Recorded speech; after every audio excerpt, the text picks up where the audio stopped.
बिस्मिल्लाहिर्रहमानिर्रहीम। बोलते कालम के साथ मैं आमिर जहान। और भारत खुद अपनी तरफ जंग को ला रहा है। जी हाँ, ईरानी मिसाइल जो हैं वो भारत की तरफ भी बरसने को तैयार हैं और वहाँ पर बरसेंगे।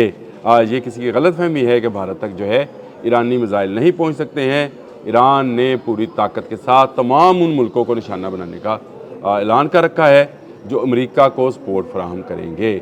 ये मैं इसलिए कह रहा हूँ कि कल एक साबिक मुशीर दिफा अमेरिका डगलस ग्रोवर ने एक बयान जारी किया था और एक उनका टीवी इंटरव्यू था जिसमें उन्होंने कहा था कि भारत 2016 में हमारे साथ एक माहदे में है कि किसी भी जंग की सूरत में वो हमें लॉजिस्टिक सपोर्ट फराहम करेगा और हमारे जहाज़ों के लिए रसद का जो है मामला वो देखेगा। और इसके अलावा वो उसके जो बहरी इलाके हैं उनको हम जंग के लिए इस्तेमाल कर सकते हैं। यानी वहाँ से अमेरिका जो है ईरान पर हमला आवर भी हो सकता है। ये वो मामला है जिसको लेकर जो है इस वक्त मोदी जो हैं वो काफ़ी परेशान है क्योंकि अमेरिका के साथ माहिदा 2016 में हुआ था और उसका जवाब उन्हें आज 2026 10 साल के बाद मिलेगा। इस माहिदे के तहत जो है अमेरिका कोई इनकार नहीं कर सकता, लेकिन दूसरी तरफ ईरान है और ईरान के पास ऐसे बैलिस्टिक मिसाइल्स हैं जिनसे उसने इस वक्त इसराइल को भी थर्रा रखा है, डरा रखा है। और इन मिसाइल की गूंज जो है वो अब भारत में सुनाई दे रही है और इनके धमाके जो हैं अनकरीब आपको भारतीय साहली शहरों में नज़र आएंगे। मैं आपको साथ के साथ साथ एक जदूल सा देता हूँ जो एक तस्वीर है जिसमें बताया गया है जो मुख्तलिफ इंटरनेशनल मीडिया ने बशमूल बहुत सारे मीडिया हाउसेस ने दिया है कि ईरान के पास जो इस वक्त के बैलिस्टिक मिसाइल्स हैं जिनको मीडियम रेंज बैलिस्टिक मिसाइल कहा जाता है MRBM, ये जो मिसाइल्स हैं ये भारत तक जाते हैं और भारत का बहुत सारा इलाका जो है इनको कवर किया जाता है। इसमें जो ब्लू लाइन आप देख रहे हैं ये सिर्फ रशिया, टर्की और इज़राइल, इजिप्ट और यूरोप के कुछ इलाके जो हैं इसकी लपेट में आते हैं। ये कौन सा मिसाइल है और ये कौन सा मिसाइल जिसको चलाकर जो है ईरान भारत को खाया हुआ भुस बनाएगा? सज्जील। और ये इनको ये जो है ये 2500 किलोमीटर का इसकी रेंज है और ये एक ऐसा मिसाइल है जो कि भारत के हर कोने में जा सकता है। इसके अलावा भी भारत के पास हमशेर 4 और 5 हैं। ये बैलिस्टिक मिसाइल इससे ज़्यादा यानी 4000 किलोमीटर की रेंज रखते हैं। ये भी अगर गिरे तो भारत की तहस नहस कर देंगे।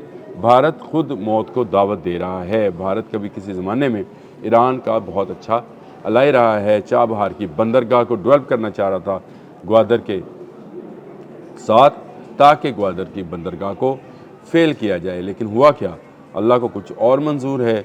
अल्लाह ताला ने जून 2025 में ईरान और इज़राइल की वार शुरू कराई जिसमें भारतीय जासूस जो हैं सामने आए और उसके बाद भारतीयों को ईरान से निकल जाने का कह दिया गया और चाबहार की बंदरगाह पर $5 अरब की सरमायाकारी भारत की डूब गई।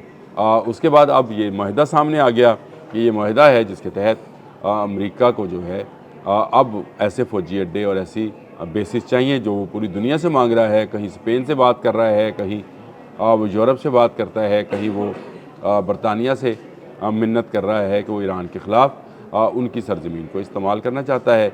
ये वो मामला है जिसको लेकर आज इंडियन मीडिया समेत बहुत सारे मीडिया हाउसेस जो हैं इसको ज़ेर बहस ला रहे हैं कि क्या भारत जो है अमेरिका को बुलाकर ईरान को जंग की दावत दे रहा है। ईरान अपने मिसाइल भारत की तरफ करेगा और चला देगा जिस तरह उसने खलीजी ममालिक की तरफ चलाए। खलीजी ममालिक ये कहते हैं कि ये उन पर हमला है, लेकिन ईरान का मौक़िफ़ आज के दिन भी यही है। अब्बास अराग़ची के मुताबिक उन्होंने किसी खलीजी मुल्क पर हमला नहीं किया। हाँ, अमरीकी तनसीबात जो हैं जहाँ जहाँ हैं और जहाँ जहाँ से उसके ख़िलाफ़ कार्रवाई होगी उसके ख़िलाफ़ वो कार्रवाई करेंगे। आज कतर के वज़ीर आज़म ने भी ये कहा कि नहीं, कतर पर हमला हुआ है, ये अमरीकी तनसीब जो है कतर में मौजूद है। लेकिन मेरे ख़्याल से ये भी एक गलत बयानिया है क्योंकि कतर में मौजूद अमरीकी तनसीब जो है ये अल अदीद एयर बेस के बारे में बात हो रही है जिसको तबाह किया गया है, जिसके बारे में कहा गया था कि इसको तबाह नहीं किया गया, लेकिन उसकी सैटेलाइट पिक्चर्स के हवाले से मैंने कल एक व्लॉग किया था और मैंने इस पर तफसीलन बात की थी। उसके बाद से ये जो है बंद है ये एयरबेस اور اب یہ کہا جا رہا ہے کہ ایران نے حملہ کیا ہے۔ ایک تیسرا خط جو ہے قطری وزیر اعظم نے اقوام متحدہ میں لکھ دیا ہے تاکہ یہ جو حملہ ہے اس کو یہ گردانا جائے کہ یہ قطر کی سالمیت اور خود مختاری پہ حملہ ہے، حالانکہ ایسا نہیں ہے۔ ایران نے جہاں جہاں حملہ کیا ہے وہاں وہاں امریکی تنصیبات موجود ہیں، جہاں جہاں آئل ڈپو سے اس کے جہازوں کو آئل فراہم کیا جا رہا ہے وہاں وہاں وہ حملہ کر رہا ہے۔ تو یہ بیانیہ غلط ہے کہ وہ قطری عوام پر یا کسی خلیجی دوسرے ملک کے عوام، بحرین کہہ لیں، عمان کہہ لیں، عراق کہہ لیں، ان پر حملہ کر رہا ہے۔ چلتے چلتے ایک خبر اور بھی آپ کو دے دوں، تازہ ترین ہے، ابھی آئی ہے کہ عراق کی بجلی بند ہے۔ کیوں؟ کچھ پتہ نہیں ہے۔ پورا عراق اندھیرے میں ڈوبا رہا ساری رات بھی، اور اس وقت بھی بجلی بحال نہیں ہو سکی ہے، اور اس کی وجہ کیا ہے ابھی تک اس خرابی کی کوئی تفصیل جو ہے وہ بھی سامنے نہیں آئی۔ کیا ایران نے ان کے پاور سٹیشنز جو ہیں ان کو تباہ کر دیا ہے، یا کچھ لوگوں نے جان بوجھ کر ان میں خلل ڈالا ہے؟ اس کی تکنیکی خلل کے باعث یہ بجلی بند ہوئی ہے، لیکن عراق کی بجلی بند ہے۔ میرا معاملہ اس وقت عراق نہیں ہے، بھارت ہے جو اس جنگ میں کودنا چاہتا ہے، اور یاد رکھیں نریندر مودی اب اس سے پیچھے نہیں ہٹ سکتا۔ وہ چاہتا ہے کہ وہ امریکہ کے ساتھ اپنے تعلقات کو مزید آگے بڑھائے، اسی لیے وہ اسرائیل گیا تھا۔ ٹھیک اس حملے سے پہلے ایک دن پہلے وہ اسرائیل سے واپس آیا، اور اگلے دن جو ہے اسرائیل ایران پر ٹوٹ پڑا۔ اسرائیل میں جا کر مودی نے کون سی سازش کی اور کون سے نقشے یا ثبوت جو ہیں وہ نیتن یاہو کو دیے، جس سے نیتن یاہو بہت خوش تھے، ان کو اپنی پارلیمنٹ میں لے کر گئے، اور جہاں مودی نے کہا کہ وہ تو اسرائیل کے درینہ دوست ہیں، اور جس دن اس کو اسرائیل کو جو ہے تسلیم کیا گیا تھا، اس دن انہوں نے بھارت نے تسلیم کیا تھا، اس دن ان کی پیدائش ہوئی تھی۔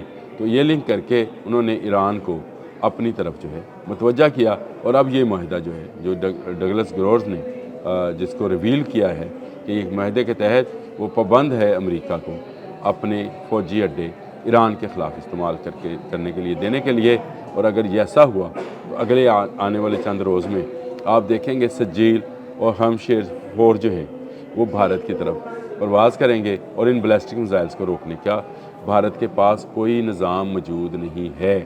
یہ ماک 12 اور ماک 10 کی سپیڈ سے، یعنی آواز سے 10 اور 12 گنا رفتار کے ساتھ ٹکرائیں گے، اور ٹکرانے کے بعد یہ تہس نہس کر دیں گے۔ ویسے ایک میزائل اور بھی ہے شہاب 3، لیکن اس پر میں پھر بات کروں گا۔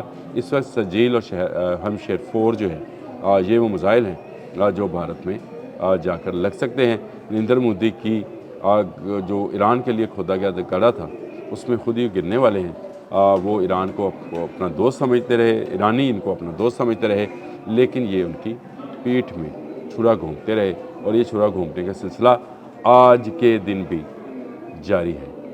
اب تک کے لیے اتنا ہی۔